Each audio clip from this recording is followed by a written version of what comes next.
नमस्कार। आज की इस विशेष चर्चा में आपका स्वागत है।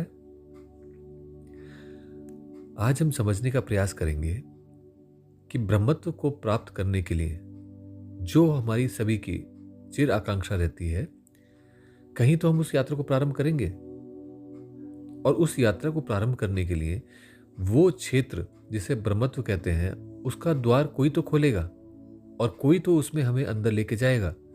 क्योंकि जो भी हमारे जीवन में दिखता है, हमें समझ में आता है, उसमें सड़क होती है, पग पग डंडियां होती हैं, लेकिन ब्रह्मत्व के मार्ग पर तो कोई पथ ही नहीं है। फिर कैसे उसमें अपने रास्ते को बनाएंगे, कैसे उसमें प्रवेश करें, कहाँ से प्रवेश करें, ये सारी समस्याएं जब शिष्य अपने गुरु के पास जाता है और चर्चा करता है तो गुरु उसका मार्गदर्शन करते हैं। वास्तव में नवरात्रि का ये जो दूसरा दिन है, ये उसी से ही संबंधित है, जहां देवी शैलपुत्री अपने आप में एक ऊष्मा है, एक ऊर्जा है, जिसे लेटेंट हीट भी आप मान सकते हैं, जो पृथ्वी तत्व को यानी एक सॉलिड फॉर्म को लिक्विड फॉर्म में, तरल पदार्थ में बदल देती हैं। वो ऐसा समझिए जैसे बर्फ के गोलों को या बर्फ को उन्होंने उसको पिघला दिया और जल में परिवर्तित कर दिया, जो जल कमंडल में आकर के ब्रह्मचारिणी के भरा गया। अर्थात वो जो ठोस था अब वो तरल हो गया, और जब तरल हो गया तो ये पहली आवश्यकता थी कि वो ब्रह्मत्व में प्रवेश कर सकेगा। दूसरा, उसको अपना बोध होना चाहिए, क्योंकि चलने वाले को अगर पता ही नहीं होगा तो वो कहाँ चलेगा।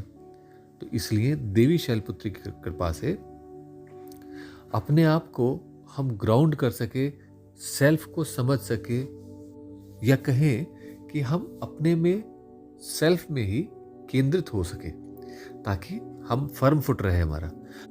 अब इन दो प्रीरिक्विजिट्स के होने पर, यानी कि इनके पूरा होने के बाद, अब हमारा जो द्वार है वो खुलता है ब्रह्मपथ पर अग्रसर होने के लिए, और इसी कारण से नाम आता है देवी का ब्रह्मचारिणी। अब इसको कई तरीके से आप पढ़ सकते हो, क्योंकि संस्कृत की ये ब्यूटी है। तो जो ब्रह्म का आचरण करे, या जो ब्रह्म पथ पर आपको आगे लेके चले, गति कराए, ऐसा स्वरूप देवी का ब्रह्मचारिणी है। और क्योंकि ये तरल से संबंधित है, इसलिए ये स्वादिष्ठान चक्र से संबंधित है। अब देवी का अगर हम स्वरूप भी देखें तो उनके एक हाथ में कमंडल है और दूसरे हाथ में रुद्राक्ष की माला है। तो कमंडल की तो हमने फिर भी चर्चा करी, स्वादिष्ठान चक्र के बारे में जाना, लेकिन साथ ही साथ ये भी समझना आवश्यक है कि वो इस ऊर्जा को गति क्या दे रही है। तो वो इस ऊर्जा को गति देती है अपनी माला से, रुद्राक्ष माला से।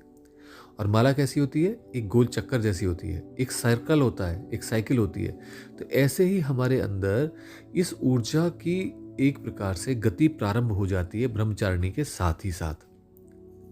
और वो ऊर्जा विभिन्न चक्रों में, ऐसा ही नहीं कि मात्र चक्रों में, वो विभिन्न अंगों में घूमनी शुरू हो जाती है। और उससे क्या होता है कि ब्लॉकेजेस हमारे अंदर की साफ होनी शुरू होती हैं, जिसके माध्यम से हम नेक्स्ट स्तर पर जा सकें, जहां हमारे को पूरी तरीके से देवी भुवनेश्वरी की कृपा प्राप्त हो सके, सारे अंगों में वो प्रकाश आ सके, सारे अंगों में वो क्षमता आ सके, जिससे हम अपने अगले चरण को ले सकें। तो इसलिए देवी ब्रह्मचारिणी की कृपा से हम उन साइकिल्स को, उन सर्कल्स को एनर्जी के उपलब्ध हो सकें, ये हमारी कामना के साथ, यानी ब्रह्मपथ पे गति कर सकें, इस कामना के साथ हम इस पर आगे बढ़ते हैं। ये उनकी कृपा है। अब इसके लिए देवी के ने कुछ क्वालिटीज भी बताई हैं, जैसे तप, दूसरा स्वयं पर नियंत्रण, और तीसरा इच्छा शक्ति। ये तीन तत्व हमारे अंदर बढ़ने शुरू हो जाते हैं जैसे जैसे हम देवी ब्रह्मचारिणी की कृपा को प्राप्त करते हैं। और इन तीनों के बढ़ने से हमारे अंदर वो ऊष्मा बढ़ती है, जिसके माध्यम से, तप के माध्यम से, जिससे हम नेक्स्ट चरण पे जा सकें। वो स्वयं पर नियंत्रण बढ़ता है, जिससे हम अपने स्वयं को और अधिक समझ सकते हैं, और साथ ही इच्छा शक्ति के बढ़ने से हम अपने आप में उस लक्ष्य को, परम लक्ष्य को उपलब्ध हो सकें। तो इसलिए देवी ब्रह्मचारिणी की साधना करनी चाहिए। तो क्या एक ऐसा सरल सा प्रयोग हो सकता है जिसमें हमें बहुत ज़्यादा मंत्रों का, यंत्रों का, तंत्रों का उपयोग ना करना पड़े? अवश्य ऐसा संभव है, और ऐसा संभव इसलिए है क्योंकि हमारे पास सबसे बड़ा, सबसे दुर्लभ, जीता जागता यंत्र हमारा शरीर है, और उसके अंदर होती हुई ध्वनियां ही वो मंत्र है, और वो अपने आप में पूरा पूरा एक प्रकार का तंत्र है, एक व्यवस्था है जिसमें बहुत कुछ एक साथ हो रहा है। तो ऐसे में हमें अगर देवी ब्रह्मचारिणी से संपर्क स्थापित करना है, उनसे जुड़ना है, तो हमें करना क्या होगा?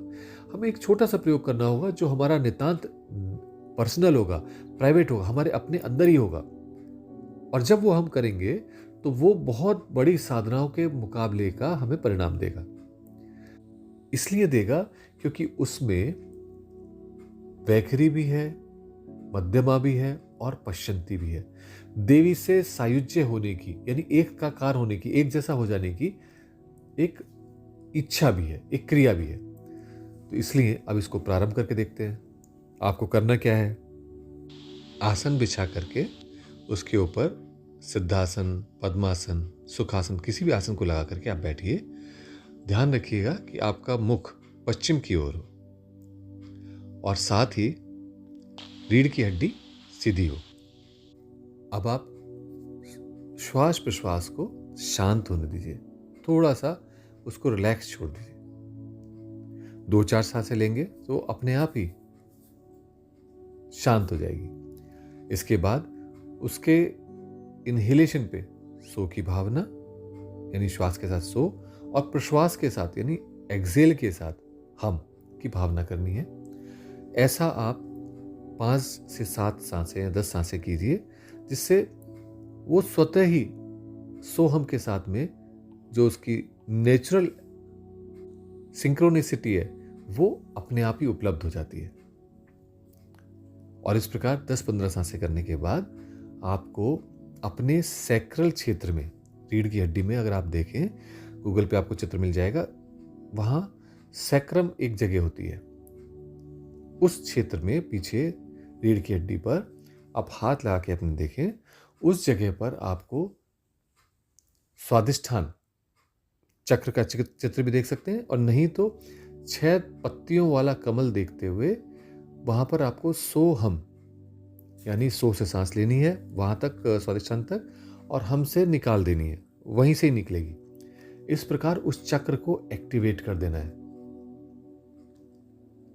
और उस चक्र को एक्टिवेट करने के बाद, यानी कि लगभग 5 से 10 मिनट जो भी आपके लिए संभव हो, स्वादिष्ठान चक्र पर सोहम के माध्यम से एक्टिवेशन करना है, और फिर शांत बैठ जाना है। शांत बैठ करके देवी ब्रह्मचारिणी का चित्र स्वादिष्ठान चक्र में आपको देखना है, या फिर आपको देखना है। अगर ना भी वहां देख सकते हो तो आप देख लें उनको, और उनके ऊपर देख करके, उनकी स्मित मुस्कान के ऊपर, बहुत हल्की सी मुस्कान जो उनके चेहरे पे आ रही है, उनकी कृपा को अनुभव करते हुए, उनकी करुणा को आंखों में देखते हुए बिल्कुल शांत आपको कुछ देर बैठे रहना है।